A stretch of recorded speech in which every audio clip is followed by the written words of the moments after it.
자, 오늘 바랄 수 없는 중에도라는 제목의 말씀을 잠깐 한번 나누겠습니다. 우리가 지난 송구영신 예배를 준비하면서 그때 팀별로 다 나눠져서 여러 가지 대화와 또 여러 준비들을 하셨을 겁니다. 우리가 소그룹을 하다 보면 자기에게 임한 하나님의 은혜에 대해서 자주 나누게 되는데, 보통 은혜에 대한 기억을 한번 떠올려 보자고 하면 죽을 뻔했다가 살아난 이야기, 병들었다가 기적같이 치유된 이야기, 이런 식의 이제 좋은 기억을 떠올리는데, 그 좋은 가장 따뜻한 기억이라고 하는 건 대개 가장 추웠던 경험과 맞닿아 있는 것을 우리가 자주 듣게 됩니다. 가장 힘든 시기를 떠올리면서 지금 생각해 보면 그게 하나님의 큰 은혜였다, 이런 식의 고백을 이제 많은 분들이 하는 거죠. 그래서 그런 과정, 오히려 내가 힘들었던 그 과정을 통해서 하나님이 나를 온전한 하나님의 백성으로 빚어가셨다는 게 참 놀랍고 감사합니다, 이런 고백들을 참 많이 하고, 또 어떤 분들은 그때 그 일이 아니었다면 내가 얼마나 교만해져 있을지 참 끔찍합니다, 이런 고백들을 하기도 합니다. 이런 대화를 나눌 때마다 우리는 이게 그리스도인의 능력이구나, 이런 거를 확인합니다. 세상 사람들은 그냥 좋은 거는 뭐 좋은 거고 나쁜 거는 그냥 나쁜 거고, 그것을 넘어설 힘과 능력이라는 것 자체가 없는데, 사실 신자, 우리가 하나님 예수 그리스도를 믿는 자들은 그것과 전혀 다른 어떤 시선을 갖게 되는 거죠. 결국에 신자가 누릴 수 있는 가장 큰 은혜라고 하는 건 이 땅에서 조금 더 얻게 되고, 조금 더 부자가 되고, 조금 더 대단한 것들을 가지게 되는 게 아니라, 이 땅에서 무슨 일을 통해서라도 하나님을 깊이 만나게 되는 것이 우리 신자가 누릴 가장 큰 은혜다라는 사실을 우리가 자주 깨닫게 되는 것입니다. 그러므로 어떤 상황 속에 있든지 그 속에서 여전히 나를 만져가시고 나와 함께 하시는 하나님을 정말로 느끼고 만날 수 있다면, 늘 그런 방식, 하나님이 나의 주인이시고 하나님이 나를 사랑하시는 분이고 나의 오늘이 그 하나님의 은혜 안에 있다는 사실을 아는 것만이 최고의 은혜라고 할 수 있을 겁니다. 그래서 우리는 사실 무슨 일이든 만날 자신이 있는 겁니다. 그래서 무슨 일이든 만날 자신이 있다는 것은 무슨 일을 만나도 괜찮다라고 말할 수 있는 거죠. 왜냐하면 내 하나님이 여전히 나의 하나님 되시기 때문입니다. 오늘 말씀의 제목이 바랄 수 없는 중에도인데, 많은 사람들이 바랄 수 없는 중에 있게 될 때 마음이 어려워지면서 하나님에 대한 원망과 불평이 막 올라옵니다. 그러나 그때 그리스도인들만 가질 수 있는 능력을 소유한다면, 그러면 어떤 상황 속에서도 하나님으로 인해 하나님이 주시는 샬롬을 가질 수 있게 될 겁니다. 오늘 본문은 마태복음 12장인데, 그때 바랄 수 없는 중에 우리는 어떻게 해야 하는가에 관한 본문입니다. 오늘 본문의 내용은 간단합니다. 바리새인들이 예수님께 나와서 당신이 메시아라고 하는데 당신이 메시아인 그 증거를 보여달라고 요구합니다. 38절을 보시면, 그때에 서기관과 바리새인 중 몇 사람이 말하되 선생님이여 우리에게 표적 보여주시기를 원합니다. 이 표적이라는 말은 신비한 능력이나 기적 이런 말이 아니라 말 그대로 증거를 요구하는 겁니다. 증거. 당신이 메시아라는 증거를 우리한테 보여주십시오, 이렇게 해서 말하는 거죠.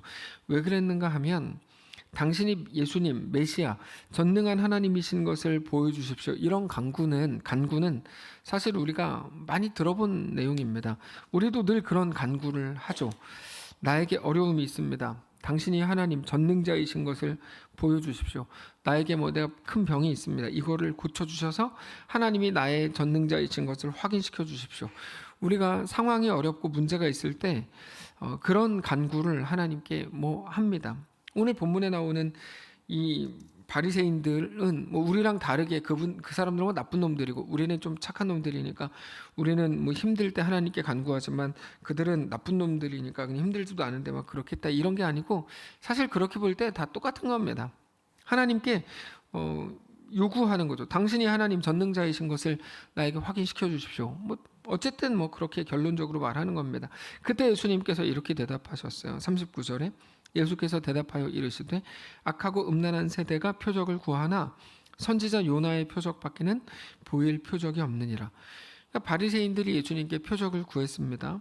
근데 사실 예수님이 메시아이신 것을 보이기 위한 또 다른 어떤 표적도 필요하지가 않죠. 왜냐하면 구약 성경에 이미 다 예언이 돼 있고, 특별히 예수님은 하나님 나라 역사를 이루고 계시는 한가운데 있었기 때문에 무슨 표적이 필요가 없죠. 표적을 그들한테 보일 것도 없고 뭐 표적을 필요가 없습니다. 그럼에도 그들은 여전히 증거를 요구하고 있죠. 이게 재밌는 거 아니에요? 증거를 요구한다는 게 뭐냐면 당신이 메시아인 거를 우리한테 확인시키라는 말인데, 확인을 뭐하러 시켜요? 우리가 하나님께 가서 하나님이 전능하신 분인 것을 나에게 확인시켜 주십시오. 말은 되는데 확인을 뭐하러 시켜요? 확인이 되면 하나님은 전능하신 분이고, 확인을 안 시켜주면 하나님은 뭐 전능하신 분이 아닌 게 아니잖아요. 근데 우리가 하나님께 확인시키십시오 막 이렇게 요구해요. 사실은 그런 표적 자체가 필요가 없습니다. 확인시킬 이유가 없습니다. 근데도 그들은 여전히 증거를 요구하고 있었죠. 왜냐하면 이게 이제 아침 경건회 때도 잠깐 말씀을 나누었지만, 믿기 위해서가 아니라 의심하고 꼬투리 잡기 위해서, 더 안 믿기 위한 요구이죠. 근데 기도는 좀 다르다고 말씀드렸죠. 기도는 양털 뭉치일 때 말씀을 드렸을 건데, 그 기도원의 재차 반복되는 의심은 하나님이 보실 때 의심이 아니었고 더 믿기 위한 과정이었던 거예요. 그러니까 그거는 전혀 다른 거죠. 예수님께서 그들에게 대해서 뭐라고 말씀하십니까? 악하고 음란한 세대가 표적을 구하는 거다, 이렇게 말씀하세요. 그러니까 표적을 구하는 게 잘하는 게 아니고 악하고 음란한 세대가 표적을 구하는 거다, 이렇게 말해요. 그러니까 우리가 하나님께 나아가서 나에게 증거를 보이십시오라고 얘기하는 게 사실은 이게 무시무시한 말인 겁니다. 무시무시한 말인 거야. 악하고 음란한 세대가 표적을 구하는 거다. 너희에게 지금 필요한 게 어떤 건지 이거를 말씀하시는데, 두 가지를 말씀하시는데, 하나는 요나 이야기고 또 하나는 솔로몬에게 갔던 남방 여왕 이야기입니다. 40절에 이렇게 돼 있죠. 요나가 밤낮 사흘 동안 큰 물고기 뱃속에 있었던 것 같이 인자도 밤낮 사흘 동안에 땅속에 있으리라. 그러니까 예수님께서 이게 표적이라고 말씀하시는 거예요. 니네 표적을 구하냐? 그래, 나는 밤낮 사흘 동안 땅속에 있으리라.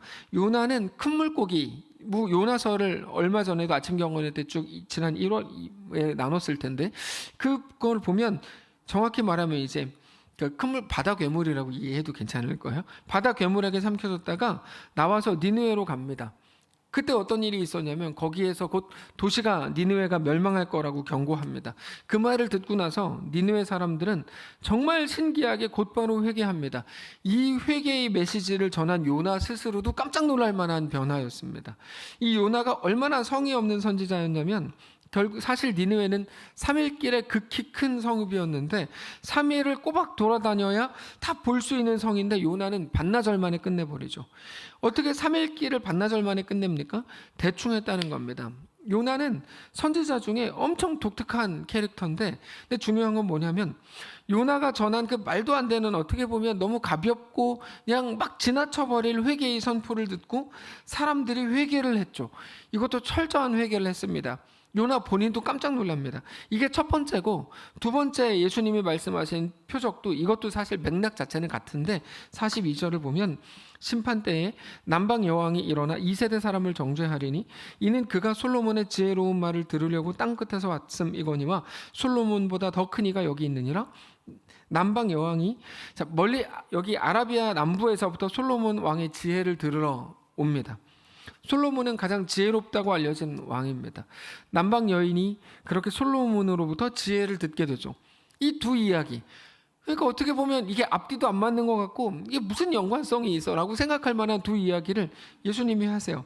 근데 이 두 이야기에 공통점이 있어요. 그게 뭐냐면 들었다는 겁니다. 들었다. 남방 여왕도 들었고 이제 그 회개의 메시지를 니느웨 백성도 들었다거든요. 듣고 마음에 새겼다. 이게 공통점이에요. 그 말씀 앞에 그래서 굴복하기로 마음 먹었다, 이겁니다. 이 앞에 나오는 두 가지 예수님께서 말씀하신 두 비유가, 하나님은 그들을 위해서 누군가를 보내셨고 그들에게 하나님의 뜻과 하나님의 말씀이 전해졌고, 이 대언자이죠. 대언자, 하나님이 말씀을 주셨는데 그 누군가를 통해 말씀을 전하게 하셨고, 그들이 전하는 말씀을 그 백성들이 들었고, 네, 그들이 받아들였다 이겁니다. 왜 이런 말씀을 하시는가 하면 이겁니다. 내가 메시아인 것을 증명하라고 요나와 솔로몬보다 더 큰 이가 있다. 요나의 날림의 메시지를 듣고 회개해서 하나님께 구원받은 니느웨 백성들이 있었고, 솔로몬이 똑똑하다고 지혜롭다 그래서 남방 여인이 와서 솔로몬에게 듣고 깨달았다는 거죠. 근데 그들보다 더 큰 이가 예수님이라고 말씀하시는 겁니다. 41절, 42절 맨 끝에 똑같이 이제 반복을 하시는 거죠. 더 큰 이가, 요나보다 더 큰 이가 여기 있다. 그럼 42절 끝에도 솔로몬보다 더 큰 이가 여기 있다. 그래서 예수님께서 표적을 그렇게 보이시는 겁니다. 어떻게 보면 지금 우리가 설명을 들었으니까 이제 그런가 보다 하지만, 우리도 이런 설명을 안 들으면 뭐 갑자기 요나 얘기는 왜 하고 갑자기 뭐 솔로몬 얘기 왜 이렇게 생각을 하잖아요.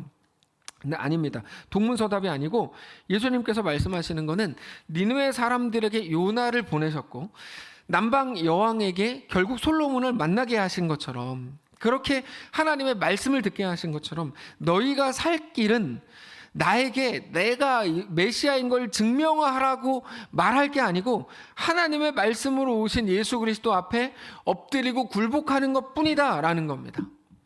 여러분, 너무 명확하게 우리는 이 말씀이 어떤 뜻인지 들어야 됩니다. 우리도 자주 하나님께 나아가서 내 요구를 요청하죠. 이렇게 하십시오.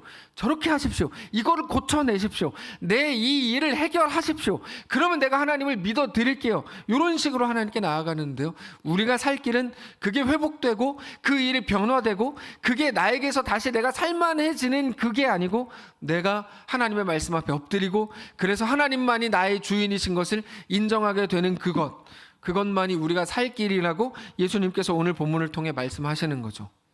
예. 여러분, 우리가 너무 마찬가지입니다. 어떤 상황 때문에, 그것도 바랄 수 없는 상황 앞에서 하나님을 의심하고 있다면 나에게 표적을 보이십시오라고 따져서 그렇게 잔머리 써가지고 하나님이 주시는 새로운 표적으로, 기적으로 회복되고 믿음을 갖게 되는 게 아니라, 여러분, 그렇게 되지 않습니다. 이것만 하나님이 이렇게 하시면 내가 변화되고 혹은 저 사람이 변화돼서 하나님 잘 믿고 예수 잘 믿고 교회 열심히 다닐 텐데, 여러분, 이런 유혹을 저도 이제 교회 생활 하다 보면 엄청 많이 들어요. 정말 많은 사람들이 저에게 와서 요청해요. 그 사람한테 그렇게 해가지고 그 사람이 이렇게 해가지고 다시 교회 잘 다닐 수 있도록 하면 얼마나 좋은 일입니까? 라고 저를 막 유혹하거든요. 저도 그 말을 들으면 그 순간 그게 진짜인 줄 알아요. 근데 아니에요. 그가 살아나는 방법은 그런 것들을 통해서가 아니에요.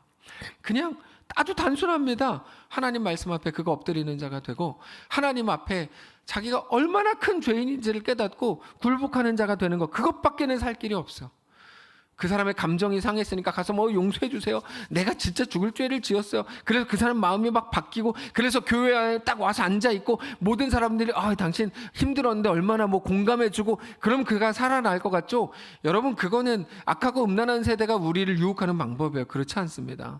그가 하나님 앞에 나아가 엎드리고 내가 죄인입니다 고백하는 것밖에 없어요. 예, 정말 많은 사람들이 요즘에 심리학 뭐 이런 것 때문에 완전히 막 유혹돼 가지고 살지만 그런 걸로 살지 않습니다. 이 말씀이에요. 그런 걸로 살지 못한답니다. 우리는 하나님 앞에 나아가서 하나님의 말씀 앞에 엎드리는 것으로만, 하나님이 나의 주인입니다. 예, 하나님이 나를 살게 하시는 분입니다. 정직한 인정과 고백으로만 살 수 있는 자들입니다. 다른 어떤 것도 없습니다. 오히려 예수 그리스도 앞에 엎드리고 굴복하는 것으로 진정한 회복이 시작됩니다. 예. 그럼에도 여전히 많은 성도들은 하나님과의 관계라는 게 표적의 문제, 사인의 문제, 더 정확하게는 상황의 문제라고 생각해요. 저는 그 한국교회가 자꾸 이렇게 가는 거에 대해서 너무 심각한 좀 위기를 느껴요. 마치 막 이 공감의 문제인 줄 알고, 많은 사람들 정말 그렇게 얘기하더라고요. 또 뭐 심리학적인 문제라고 생각하고, 그렇지 않습니다. 말씀을 보면 볼수록 그게 아니라는 걸 계속 깨닫게 돼요. 그런데 사람들은 여전히 표적이나 사인이나 기적이나 내 상황의 문제라고 생각해서 하나님께 계속 표적을 구해요. 계속 기적을 베풀어 주십시오. 계속 그 기도밖에를 안 해요. 좀 나쁘게 들리지만 정확하게 지적하면 자기 상황으로 당신이 진짜 하나님인지 아닌지, 당신이 나를 사랑한다던데 그게 진짜인지 뻥인지를 내가 판단해 보겠다라는 거거든요. 여러분, 그 사인의 문제는 오늘 우리에게 똑같이 일어납니다. 자, 사람들은 왜 자꾸만 상황의 문제를 갖고 하나님을 판단하려고 하는 걸까요? 여러분 재밌지 않아요? 사람들 정말 그렇습니다. 상황의 문제를 갖고 하나님을 판단한대요. 그래서 믿지 않는 사람들과 대화해 보셨어요? 그들이 하나같이 하는 말이 뭡니까? 지금 전쟁이 일어나고 어린 아이들이 뭐 자라나기 전에 죽고 뱃속에서 죽고 하나님이 살아계시다면 당신들이 말하는 것처럼 신이 살아있다면 그게 말이 되냐? 라고 우리에게 따지죠. 여러분 그게 무슨 말이냐면 상황을 갖고 하나님이 진짜냐 아니냐를 판단하겠다는 건데 그게 얼마나 어리석은 말입니까? 그 말도 안 되는 소리인데 또 많은 신자들이 그런가? 뭐 이렇게 C.S. 루이스가 뭐 요즘에 책을 뭐 읽으셨다고 하니까 C.S. 루이스가 12살인가 13살 때 하나님을 떠났죠. 떠난 이유가 그렇게 어머니의 그 병 때문에 기도했는데 하나님이 안 들어주셨죠. 그래서 하나님을 떠났어요. 그리고 나중에 다시 돌아오는데 처음에 그가 생각했던 건 그 상황을 가지고 하나님이 진짜냐 아니냐를 판단하겠다는 거거든요. 근데 많은 신자들이 여전히 그렇게 하고 있는 거죠. 그거는 말씀에 대한 오해 때문입니다. 이거를 가장 잘 설명하는 본문이 누가복음 17장에 나오는 뽕나무 비유입니다. 뽕나무 비유. 누가복음 17장 6절에 이렇게 되어 있어요. 주께서 이르시되 너희에게 겨자씨 한 알만한 믿음이 있었더라면 이 뽕나무더러 뿌리가 뽑혀 바다에 심기어라 하였을 것이요 그것이 너희에게 순종하였으리라. 이게 저게 무슨 말이야? 갑자기 또 이런 생각이 드실 수도 있을 것 같아요. 이 본문을 우리가 제대로 살펴야 되는데 그래야 믿음과 신앙에 대해서 오해하지 않을 수 있습니다. 자, 예수님께서 뭐라고 말씀을 하십니까? 겨자씨 한 알만한 믿음이 있어야 된다 이렇게 말씀하신 거거든요. 핵심은 저거에서 핵심은 뽕나무가 아니고 겨자씨 한 알만한 믿음인데, 자 그러면 뽕나무조차 너희가 시키는 대로 한다 뭐 이런 논리가 그렇게 가잖아요. 우리가 잘 알아야 되는데 믿음이라는 거는 우리가 잘 아는 것처럼 언제나 대상이 있는 겁니다. 대상이 없는 믿음은 없습니다. 그래서 신념은 믿음이 아니고 기대는 믿음이 아닙니다. 이게 이렇게 될 거라고 믿어. 여러분 저는 어제 우리나라가 요르단 4대0으로 이길 거라고 믿었고 우리 가족들한테 선포했어요. 우리 가족들한테 물어보세요. 아빠 몇 대 몇으로 이길 것 같아요? 4대0으로 이기지. 저는 믿고 있었어요. 근데 그거는 믿음이라고 부르는 게 아니에요. 뭐 믿음이에요 믿음. 저만큼 믿음이 없는 사람이 어디 있어요? 2대0으로 졌는데. 말도 안 되는 거지. 예수님께서 뽕나무도 옮겨질 만한 믿음이라고 말씀하시는데요. 여러분 우리가 믿음을 진짜 잘 생각해야 돼요. 그렇지 않으면 기독교 신앙 자체를 다 훼손시킨다니까요. 그냥 잘 될 거야. 잘 될 거야가 어떻게 믿음입니까? 자기 최면이지. 그럼 미신이랑 똑같아요. 잘 될 거야. 이거는 미신. 그래서 긍정의 힘을 쓴 조엘 오스틴은 무당이에요. 정확히 말씀드리면 그 사람 목사 아니고 그 사람 무당이라고요. 네, 잘 될 거야. 이거는 옳지 않습니다. 예수님께서 뽕나무도 옮길 만한 믿음을 말씀하시는데 그러면 도대체 그 믿음이라는 게 어떤 믿음이냐? 많은 사람들이 여기서 실수하는데 뭐라고 말하냐면 뽕나무가 뿌리가 뽑혀 바다로 옮겨지라고 말하면 진짜 뽕나무가 뿌리가 뽑혀 바다로 옮겨질 거라고 이루어질 거라고 믿는 것을 믿음이라고 생각해요. 아닙니다, 여러분. 이 본문에 절대 그런 말이 안 해요. 저도 예전에 이게 그런 말인 줄 알았어요. 저는 믿음의 사람이라서 정말 믿고 해봤어요. 해보신 분 아마 계실걸요? 저는 믿음을 진짜라고 생각하기 때문에 해봤어요. 저희 집 앞에 기억하시는 분 계실 겁니다. 저 앞에 아카시아 나무가 있었습니다. 아카시아 향이 너무 좋은데 벌들이 막 날아다녀서 제 친구가 벌에 쏘인 적이 있어요. 제가 정말 의심을 하나도 안 하고 제가 믿고 선포를 해봤어요. 아카시아 나무야, 뿌리가 뽑혀 저기로 옮겨져라. 근데 안 없어졌어요. 저는 분명히 믿고 했는데 그게 안 되더라고요. 해보셨어요? 믿음이 없으니까 해보세요. 저는 그때 정말 심히 좌절했다니까요. 제가 나 왜 이렇게 믿음이 없을까? 근데 제가 양심껏 말씀을 드리면 그때 정말 너무 혼란스러웠던 것 같아요. 나는 분명히 믿고 했는데 이런 거죠. 나는 믿었는데 하나님은 그 순간 제 믿음을 갖고 넌 믿은 게 아니야 라고 했으니까 외쳤는데 안 옮겨진 거 아니에요. 믿음이라는 게 뭐지? 이렇게 생각하게 된 거죠. 여러분 그렇지 않아요? 나는 분명히 믿었는데 하나님은 야 네가 진짜 믿음이었으면 그게 옮겨졌지. 네 믿음이 진짜가 아니었으니까 안 옮겨진 거. 이런 거밖에 안 되는 거 아닙니까 이게. 이상한 거죠. 도대체 진짜 믿음이라는 건 뭐지? 그렇지 않아요? 너무 어렵지 않아요? 정말로 믿고 선포했는데 안 이루어졌으면 도대체 어떻게 믿어야 된다는 말이지? 얼마나 더 믿어야 된다는 말이지? 그러면 믿음이라는 건 진짜 있기라도 한 건가? 여러분, 우리가 조금이라도 생각을 하고 기독교 신자가 되신다면 이런 생각을 다 해야 된다니까요. 어제 제가 요르단을 4대0으로 이길 거라고 정말 믿었어요. 근데 2대0으로 졌어요.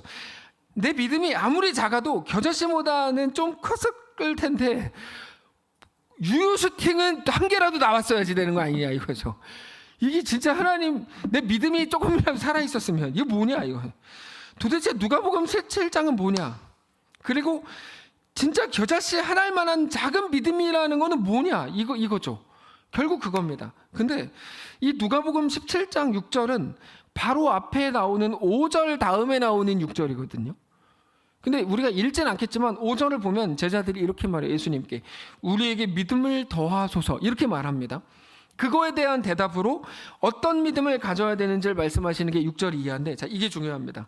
우리 예수님께서 말씀하신 믿음, 네, 제가 확신하건대 이거에 대해서 설명을 제가 충분히 드릴 건데, 충분히 드려도 일주일 후에 같은 본문 보면 이게 무슨 말인지 모르실 거예요. 예, 복잡하니까. 자, 잘 들으세요.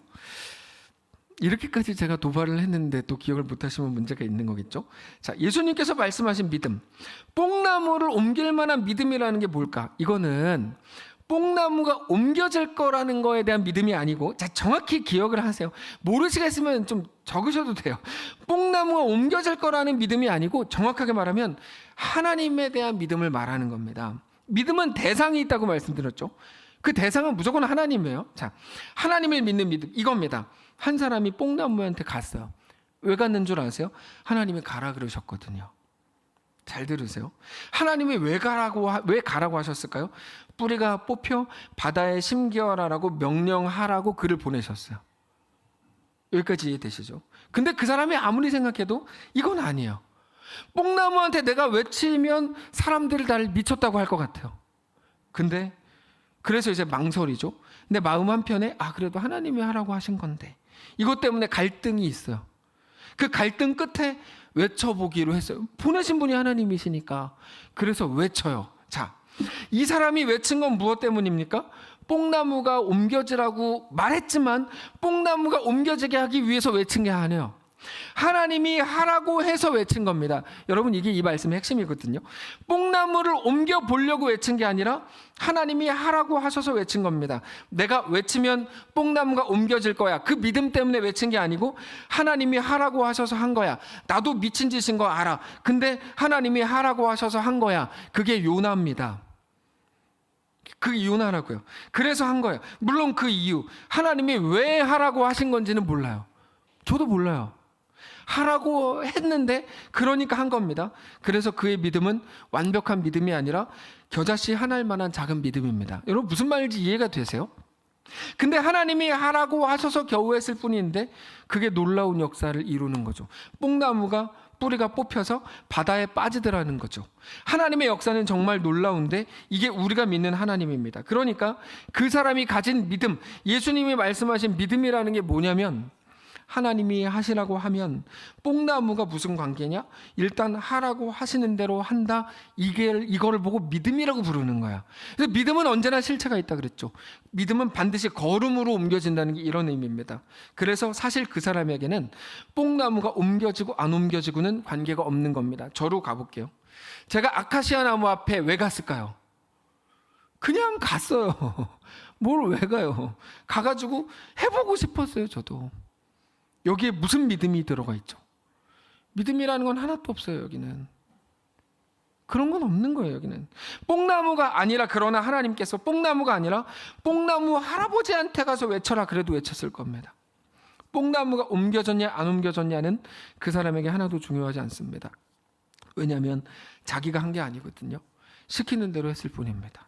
그래서 곧 이어서 어떤 내용이 나오냐면 더 핵심적인 내용이 나옵니다. 누가복음 17장에 보면. 그래서 나오는 게 무익한 종 비유가 나옵니다. 5절 나오고 6절 나오고 그리고 나서 무익한 종 비유가 나오거든요. 그것도 똑같아요. 그 종도 똑같아요. 그 종이 이야기 다 아시죠? 주인이 시키는 걸 해요. 하루 종일 밭을 갈고 양을 치고 하루 종일 일합니다. 주인이 하라고 한 거 다 해요. 근데 주인이 하라고 한 대로 하니까 어떻게 됩니까? 놀라운 열매를 보겠죠. 그렇게 하루 종일 주인이 시키는 대로 일했고 집에 와서도 그렇게 주인의 수종을 들었어요. 이 종은 하루를 살면서 주인이 명령한 거를 행하는 중에 놀라운 일들을 맛보고 경험했습니다. 그때 주인이 이렇게 얘기합니다. 시키는 대로 다 했다고 해서 그거 네가 한 거냐? 아니죠. 우리 주인이신 하나님이 하라고 하신 거죠. 주인이 하신 거죠. 그래서 이렇게 말해요. 이와 같이 너희도 명령받은 것을 다 행한 후에 이르기를 우리는 무익한 종이라 우리가 하여야 할 일을 한 것뿐이라 할지니라 라고 말하죠. 그러나 그 모든 열매는 주인이신 하나님이 맺으시죠. 뽕나무도 옮겼고 병도 고쳤고 대단한 일도 했다고 소문이 났습니다. 근데 그거 다 하나님이 하라고 하셔서 했을 뿐이에요. 병 고친 사람, 우리가 병 고친 것도 아니고 우리가 대단한 일을 한 것도 없어요. 우리는 그 믿음으로 지난주에 거기 갔다 온 거예요. 우리가 뭘 했죠? 우리가 한 건 딱 하나예요. 간 거. 그거밖에 없어요. 가라 그래서 간 거예요. 거기서 하나님이 우리에게 주시는 마음과 하나님 우리에게 듣게 하시는 거, 보게 하시는 거를 놀라운 것들을 보는 거죠. 우리가 하는 거 아닙니다. 하나님이 하시죠. 그래서 뭐라고 고백합니까? 내가 진짜 힘들었지. 내가 안 했으면 어떻겠어. 내가 안 갔으면 진짜 완전히 망쳤을 거야 라고 하지 않죠. 나는 무익한 종입니다. 주인이 하라고 하신 일을 한 것뿐입니다. 해야 될 일을 한 것뿐입니다. 우리는 정직한 그 고백을 하게 되는 거죠. 근데 그게 안 되니까 어떻게 되죠? 뽕나무가 옮겨지면 내 신앙이 좋구만. 안 옮겨지면 이게 뭐냐? 이게 되는 거예요. 왜 나에게 이런 일이 일어나지 않습니까? 왜 뽕나무가 안 움직이고 놀라운 기적이 일어나지 않습니까? 라고 따지죠. 근데 그거는 우리가 할 말이 아닙니다. 우리가 할 일은 뭐까지라고요? 뽕나무한테 가서 외치라까지요. 외치라까지. 다만 전능하신 하나님이 우리 주인이신 것을 알아서 우리는 하나님이 명령하신 대로 행하고 그 이후의 모든 일들에 대해서 하나님이 하십니다. 여러분 신경 쓰지 마십시오. 그 이후의 일들에 대해서. 다만 하나님이 우리 속에 행하신 일들을 기억하는 거죠. 하나님이 이미 우리에게 행하신 일은 뭡니까? 하나님이 이미 우리에게 가장 완벽한 사인을 주셨죠. 우리 하나님이신 것은 그의 아들 예수님을 우리를 위해 십자가에 내어주신 것으로 충분합니다. 그걸로 다 끝난 겁니다. 더 이상 어떤 것도 필요 없습니다. 어떤 표적도 필요 없습니다. 우리를 향한 사랑에 대한 확증은 십자가에서 이미 다 끝났습니다. 근데 우리 자꾸 머리 써서 주님 이 일을 이렇게 해결하심으로 하나님이 나를 사랑하신다는 것을 확인시키십시오. 막 그렇게 기도하잖아요. 근데 이거에 대해서 바울은 이렇게 로마서에서 표현합니다. 로마서 8장 32절. 자기 아들을 아끼지 아니하시고 우리 모든 사람을 위하여 내주시니가 어찌 그 아들과 함께 모든 것을 우리에게 주시지 아니하겠느냐. 이 말은 100번 말씀드렸지만 하나님이 아들까지 줬는데 야 기다려 더 좋은 거 많이 주실 거야. 기다리면 알아서 해주실 거야. 이런 말이 절대로 아닙니다. 절대로 그런 말이 아닙니다. 그건 무슨 말이냐. 우리를 향한 사랑은 십자가에서 다 끝났다. 다 확인시켰다. 나를 사랑하냐고? 야 하나님한테 따지냐? 십자가로 충분하다. 십자가에서 확인해라. 너 모르겠으면 십자가로 가라. 그럼 하나님이 너를 정말 사랑하시는 거 알 거다. 내가 아파 죽겠는데 아픈 거를 빨리 해결해 주셔서 하나님이 나를 사랑하신다는 걸 확인시키십시오. 야 됐다 이놈아. 내가 너를 사랑하는 건 십자가를 통해 확인하는 거다. 다른 거를 통해서가 아니다. 지금 이 일은 뭡니까? 내가 너를 연단시키는 거다라고 말씀하시는 거죠. 십자가에서 확인해라. 그렇게 너를 사랑하고 주인이 되고 왕이 되신 하나님 앞에 엎드려라. 여러분 그래서 결국 하나님과의 관계는요. 절대로 상황의 문제가 아닙니다. 자꾸 이 나쁜 악하고 음란한 세대가 자꾸 상황의 문제인 것처럼 이렇게 끌고 가는데 그렇지 않습니다. 오직 십자가를 바라보면 다 끝날 문제입니다. 자연스럽게 해결된 문제입니다. 자, 우리 삶에도 얼마나 많은 좌절과 절망과 실패와 아픔들을 존재합니까?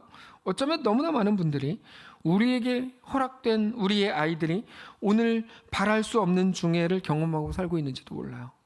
그 속에서 넘어지고 깨지고 좌절해서 하나님을 원망하고 있는지도 몰라요. 여전히 그 속에서 하나님 때문이라고 능력이 있다면서 왜 내 상황을 봐주지 않냐고 하나님이 하나님 되심을 보이지 않아서 내 신앙이 식어가고 있는 거라고 불평하고 있는 거죠. 근데 여러분 뽕나무를 옮겨주셔야 하나님이십니까? 하나님이 알아서 하실 건데 왜 옮겨요? 하나님이 옮기는데 옮겨져요. 저 아카시아 나무 없어요. 지금 있어요? 없잖아. 제가 기도해서 그런 거예요. 그러니까 무슨 말을 하는 건지 아시겠어요? 요르단이랑 4대0 50년 안에 이루어진다니까. 모르는 거예요. 제가 무슨 말을 하는지 모르신다면 답답해서 어떻게 해야 되는 거지? 그런 거죠. 하나님이 알아서 하실 거예요. 바랄 수 없는 상황을 뒤엎어 주셔야 하나님이십니까? 하나님은 하나님의 일을 알아서 하십니다. 다만 우리에게 중요한 건 어떤 상황에서도 심지어 바랄 만한 것이 하나도 없는, 바랄 수 없는 중에도 우리가 하나님을 믿음으로 바라는 거예요. 우리가 간절히 원하는 그 일을 이루실 하나님을 믿는 게 아니고, 내가 원하던 그 일을 이루어 주실 하나님을 믿는 게 아니고, 그냥 오늘 하나님을 믿고 인정하는 거예요. 십자가 앞에 나아가서. 그래서 하나님이 행하시고 이끄시는 모든 일이 가장 완벽한 일일 것을 정직히 고백하고 그 앞에 엎드리는 거죠. 내가 상황이 있습니다. 이 상황을 해결하실 하나님을 믿는 거 아닙니다. 우리는 믿음이라고 하는 게. 그럼 뭐를 믿어요? 예수 그리스도를 통해 나에게 대한 완전한 사랑을 허락하신 하나님을 믿는 거예요. 그리고 내 상황 속으로 들어가는 거죠. 잘 기억하셔야 돼요. 그러므로 바랄 수 없는 중에 계시면 우리 하나님을 기억하십시오. 어떻게요? 십자가에서 보이신 하나님의 사랑을 확인하십시오. 바랄 수 없는 중에 계실 때 반드시 십자가 위에서 보이신 하나님의 사랑을 기억하십시오. 우리를 넘어뜨리려고 다가오는 어떤 것들에 대해 무너지지 마십시오. 우리 하나님을 기억하십시오. 우리 하나님이 어떤 분이셨는지, 지금 어떤 분이신지, 어떤 소망을 주시는 분이신지를 십자가를 통해 확인하십시오. 결국에 십자가는 바랄 수 없는 중에 바라보는 겁니다. 십자가의 가장 큰 능력은 죄사함의 능력입니다. 무슨 말이죠? 죄 중에 예수 그리스도의 십자가가 능력을 발휘한다는 말이거든요. 우리가 죄 속에 있을 때, 죄 중에 있을 때 십자가가 그 십자가의 능력을 발휘하는 겁니다. 그래서 바랄 수 없는 중에 무엇을 하라는 거냐면 십자가를 바라보라는 거죠. 죄 중에라는 게 무슨 말입니까? 연약할 때, 죄인 되었을 때, 로마서 5장인가요? 하나님과 원수 되었을 때라는 의미입니다. 그때 십자가가 우리를 온전히 살게 한다는 말입니다. 하나님을 확인하는 것은 바랄 수 없는 중에 해야 되는 일입니다. 바랄 수 없는 중에도 하나님은 오늘 우리에게 그것을 요구하십니다. 말씀을 정리하겠습니다. 바랄 만한 것을 누가 소망이라고 부릅니까? 바랄 만한 것은 소망이라고 부르지 않습니다. 소망은 바랄 수 없는 중에 구하는 겁니다. 그래서 우리가 로마서 8장을 같이 읽으려고 하는데 로마서 8장 24절부터 같이 읽겠습니다. 28절까지 읽겠습니다. 시작. 우리가 소망으로 구원을 얻었음에 보이는 소망이 소망이 아니니 보는 것을 누가 바라리요. 만일 우리가 보지 못하는 것을 바라면 참음으로 기다릴지니라. 이와 같이 성령도 우리의 연약함을 도우시나니 우리는 마땅히 기도할 바를 알지 못하나 오직 성령이 말할 수 없는 탄식으로 우리를 위하여 친히 간구하시느니라. 마음을 살피시는 이가 성령의 생각을 아시나니 이는 성령이 하나님의 뜻대로 성도를 위하여 간구하심이니라. 우리가 알거니와 하나님을 사랑하는 자 곧 그의 뜻대로 부르심을 입은 자들에게는 모든 것이 합력하여 선을 이루느니라. 아멘. 우리는 아무것도 보이지 않아서 소망이 없다고 말하는 그 순간 우리가 절망이라고 말하는 그 모든 일들이 저절로 합력하게 되어 하나님이 행하시는 거죠. 하나님의 놀라운 선을 이루어내신답니다. 오늘 우리에게 주시는 하나님의 이 약속을 강력하게 붙드실 수 있기를 원합니다. 하나님이 어떤 분이신지 알기 때문에 우리는 바랄 수 없는 중에도 오늘을 살아낼 수 있는 것이고 우리 소망은 이 땅이 아니라 오직 하늘에 있는 것을 고백하는 겁니다. 사랑하는 성도 여러분, 그러므로 이제 바랄 수 없는 중에 계시다면 거기 우리 삶에도 놀라운 일을 행하실 하나님을 오늘 바라보십시오. 우리의 오늘의 모든 고난과 역경은 우리의 마지막을 더 아름답고 완전하게 만들 뿐입니다. 보이지 않는 중에도 볼 수 있는 눈을 갖게 되시기를 바랍니다. 찬양합시다. 참 고마운 친구 나의 예수님, 나는 깨지기 쉬운 질그릇과 같으나 때론 낙심해도 포기치 않음은 예수의 생명이 내 안에 있기에. 고백합시다. 참 고마운 친구 나의 예수님, 나는 깨지기 쉬운 질그릇과 같으나 때론 낙심해도 포기치 않음은 예수의 생명이 내 안에 있기에. 아멘. 내 삶의 동행자, 내 삶의 동행자 나의 예수님. 나는 기대가 없는 어린 아기 같으나 늘 쓰러져도 다시 일어남도 예수의 생명이 내 안에 있기에. 나의 약함은 나의 자랑이요, 나의 실패는 나의 간증이. 오직 예수 안에서 나의 아픔은 나의 영광이니 그 부르심 따라 내가 걸어감. 다시 한번 합시다. 참 고마운 친구 나의 예수님, 참 고마운 친구 나의 예수님. 나는 깨지기 쉬운 질그릇과 같으나 때론 낙심해도 포기치 않음은 예수의 생명이 내 안에 있기에. 내 삶의 동행자, 내 삶의 동행자 나의 예수님. 나는 기대가 없는 어린 나귀 같으나 늘 쓰러져도 다시 일어남도 예수의 생명이 내 안에 있기에. 아멘. 나의 약함은 나의 자랑이요, 나의 실패 오직 예수 안에서 나의 간증이요. 나의 아픔은 나의 영광이니 그 부르심 따라 내가 후렴 다시 한번 합시다. 나의 약함은 나의 자랑이요, 나의 약함은 나의 자랑이요, 나의 실패는 나의 간증이요, 나의 아픔은 나의 영광이니 그 부르심 따라 내가 걸어갑니다. 우리 눈 감고 잠시 말씀을 기억하면서 하나님 앞에 나아가길 원합니다. 우리 약함이 어떻게 자랑이 되고 영광이 될까요? 우리가 알거니와 하나님을 사랑하는 자 곧 그의 뜻대로 부르심을 입은 자들에게는 여기에 답이 있습니다. 하나님이 그 사랑하신 모든 자들에게 모든 것이 합력하여 선을 이루느니라. 이것 때문입니다.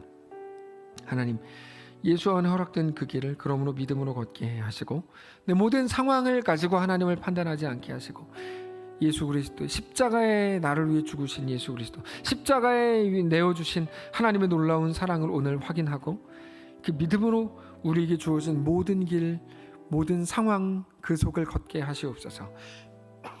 하나님만 우리의 왕이요 전부이신 것을 고백하는 우리 인생이 되게 하시옵소서.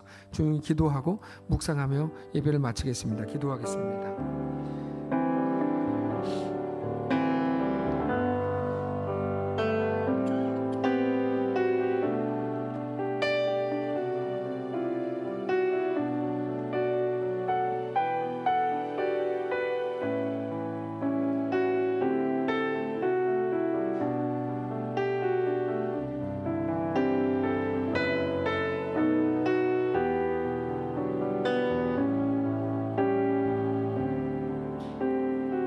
살아계신 하나님,